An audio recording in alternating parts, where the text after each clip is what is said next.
I've had vivid dreams for as far back as I can remember. I can recall some dreams as early as probably 3 or 4 years old.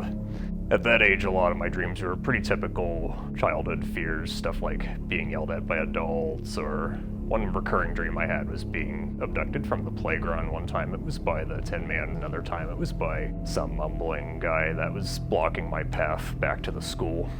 But one dream I had that really stuck with me is one I had when I was 6. This was in August of 1995. At that point in time, my parents and I had just moved to a house in a Philadelphia suburb. The house was a bit creepy at night. When we first moved in, I would hear creaking in the floors, I'd hear a lot of taps on the walls, typical house settling noises. Sometimes more than other times. It did often feel like there was somebody walking through the halls. One dream I had in this time was of a creature I would later refer to as the cat.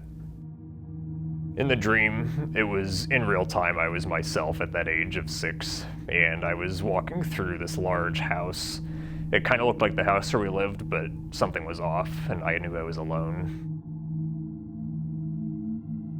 The dream actually didn't take place in the middle of the night. It was more sometime during the day. It was kind of like an overcast day. There was this eerie, soft glow, much like you would notice on a snowy evening, glowing through the windows.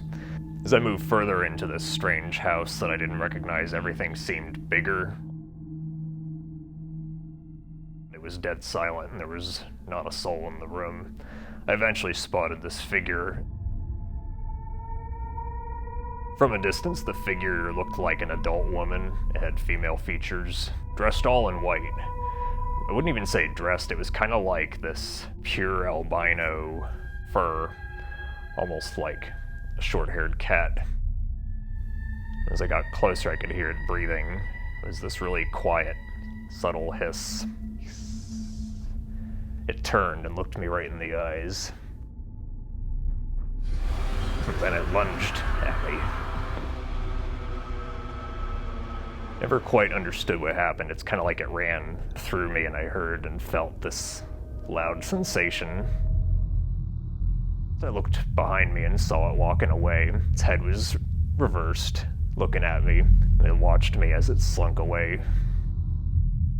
I actually saw this creature, the cat, in dreams afterwards. Several months later, I had a dream that I was in a bedroom, and I could see this cat creature leering in the doorway at me, blocking my path out. I did see the creature again afterwards. I remember when I was 8, I had a dream that it actually spoke to me. It had kind of a calming voice. Though that terrified me as a child, part of me is glad that I had those dreams. That's been a huge influence on my writing, my filmmaking. Even as a kid, when I'd write stories, I would include some visual reference to that character in some way. I've recreated elements of that dream in my first feature film, Hellhounds, and also in my second feature, Primordial. Ragmork has elements of that in it, though I never explicitly created that scene.